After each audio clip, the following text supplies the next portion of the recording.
Hi, welcome to the Gamesplainer. I'm Jeff the Gamesplainer, and today I'm gamesplaining City of the Big Shoulders. City of the Big Shoulders is, in essence, an 18xx game is my understanding of it. The first player marker is a train, but that's all the train stuff there is in this game. As my understanding, I haven't actually played an 18xx, so I'm not 100% sure, but my understanding is that they are train games with stocks and shares and things like that.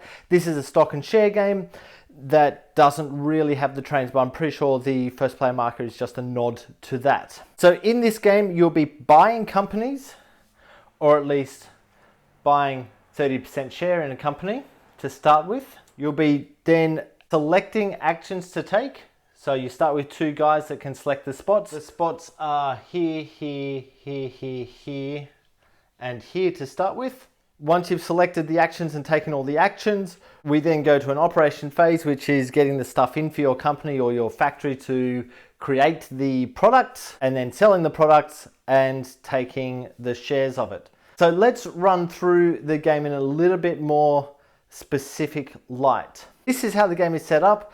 The very first decisions that had to be made were which companies to purchase.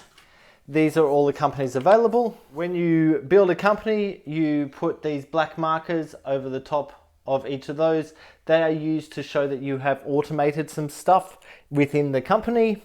Also purchase 30% of that company to be the majority shareholder, the director of the board, if you will. Others can eventually purchase shares in that same company to be able to get some of the windfall coming in whenever that company distributes funds. So each of these companies has been purchased for $35 a share. Multiplied by 3 is $105. So you start with $175, put 105 into the company, then hang on to the other 70. You could have purchased this company for $50 a share, and so 150 would go into the company and he'd hang on to 25. But he wishes to hang on to a little bit more than that as a starting point. It's your choice. When you are starting companies, you can start anywhere in this area. So you can go up to $60 per share, but this little squiggly line to start with means that any company at the very beginning must be below that, because you won't have enough money to start a company at $60. So the very first thing that will happen is the building phase. The building phase goes in order of player. So the player with this marker is the first player. He has $70 in which he can purchase more shares in either of the companies. He doesn't have enough money to buy a new company. You have to have at least $105 to be able to do that. So he might spend all of his money, so that's $70, to purchase a 20% share of Crackerjack. That way, whenever the other player takes money out, he will get money in. This player will spend $35 to buy 10% more on Crackerjack. Goes into the company as well. That player doesn't have any money left, so he can't do anything, and then it comes back to him. So that's in essence what the game looks like, what this portion of the game looks like. He could, with his other money, say purchase a 10% share in the alternate company. Or he could have hung on to his money. You're allowed to pop in and out of that motion or that phase of the game until everyone has passed, in which case you have been assumed to have actually passed. This is keeping track of the phases. So the next phase is the phase that can happen all at the same time, which is you have 3 of these cards each, which also open up another space that can be actioned. What you're going to do is you're going to look at those cards and choose one to play, one to hang on to for a future selection, and one to discard, and the other player will do the same. Once everyone's selected, they then get flipped over, and that now gives you an extra spot to be able to do actions or action selection. When you choose that spot, the money in the top corner goes to the owner of that card. So if one of the players goes here, the red player, the player himself, will get 20 money. If someone goes here, then the blue player would get 40 money. On the bottom right hand corner, there's a picture of the workers, and so being 2 more workers, we will put 2 more workers out. We now move to the beef of the game. So we now go in this order, which is red, then blue. That order can be changed at this point. So what this section of the game is the action selection process. So you start the game with 2 guys. Red being the first to go will select one of the actions, then blue, then red, then blue. When you put down enough of these, you'll get, so on the 3rd turn, you'll get this guy. When you manage to push forward the company, which can be done with any of the star items. So you notice there's a little star here, there's stars there. There are other stars that will come up, or if you select there, you can push them forward one. As you push forward, you'll notice there's little icons next to it. So pushing each company forward will allow you to get extra stuff. When you get down to here, you'll get an extra guy to select the actions with. This one is getting a worker for free. This one is getting a dark brown meeple, which makes the goods that your company is selling more expensive, or you'll get more money in. This one is to automate. To automate looks like pushing that one aside and moving that one up. This one gains one of these products onto your company, which means that every time your company runs, which will be in a moment, you'll get an extra product, and that one allows you to push the value of the company up higher. So any number of people can go on that, or any number of times. It costs $20, so this is the cost just here.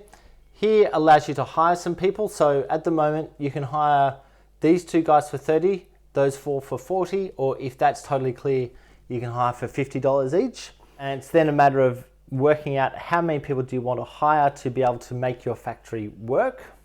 As soon as you get your second factory, it'll be different on different companies, by the way, but as soon as you get that second factory complete and actually working, you'll also gain another guy. This one allows you to buy one of these, and the cost is up here. That tile, when you purchase it, you'll notice the start ones at least have this little cog, which is the same as that cog, which allows you to mechanize one of the guys, and that's a single thing. Notice that by mechanizing the second half of that one, it's given me an extra good as well, but that would cost this company $40 to, say, take that in, or $50 to take that one in. Let's just throw that in, and that's $50 to the bank. But what that allows him now to do is spend $10 to the bank to be able to get 2 goods every round. As soon as that one's gone, these all get pushed up, and the next one gets flipped over so that they're all available for the next person who goes there. You can get a dark brown guy for $70, which is this guy. They go down on the side of your board and increase the value of the goods that your company is creating. That money once again goes to the bank. Same here, you can get a light brown guy for 60, which goes there, and that then gives you this good whenever that factory runs. Or if it's on this one, obviously you get just 1 point. The ones that have been turned over, so we've got this lighter brown guy, but a whole bunch cheaper, and the money goes to the red player. And we've got a mechanized thing here for $40, and the money goes to the blue player. This one allows you to get money out to the owners of shares in that company, assuming the company has $100 in it. And that works just like the next phase. It's a way to get money out of the company to the shareholders, simply because at the end of the game, if a company has a heap of money, it actually adds nothing to your final scores. And this allows you to get $40 into one of your companies. And as we go further through the game, these cards will get used and open up other spots, which are more valuable, so $60 and $80. Once that has all happened, we then move on to the actual company stuff. So order of play is furthest down this line in company. So Swift would get the first crack at this, then Crackerjack. If they happen to be on the same spot, whichever one is on top on that spot would go first. And what this now looks like is Swift going, okay, I have this much money. I can spend $10 to the bank to get 2 blue tiles in, and they come from there. He will now need to get a pink tile in. What he probably should have done through the game was spend $60 to get these two guys. So he would have had to go to that spot. If you do go to that spot, you can buy as many guys as you wish. But what he now needs to do is get one more pink. And so he might purchase this pink for $10. He's still one short, a pink or a blue, so he might spend the other $10, which he also has, on purchasing this blue one to there. So what is now going to happen is he's going to run his factory. So he runs this, so these two go back up to that top slot, and he gets 3 goods that he's produced.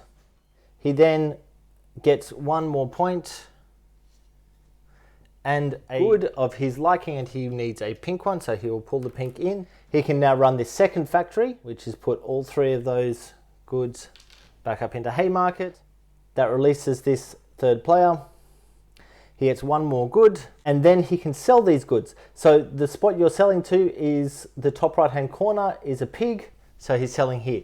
So he can sell 2 to there, and he might as well continue on and sell the other 2 to there. So he sold 4, which is 4 times 60, so it's $240. He's filled up this card, so it's another 50 on top of that, which is $290. If he'd filled this card up, he'd also get another $20. So with that $290, he now needs to decide, do I take $290 into the company, or do I distribute that as a share?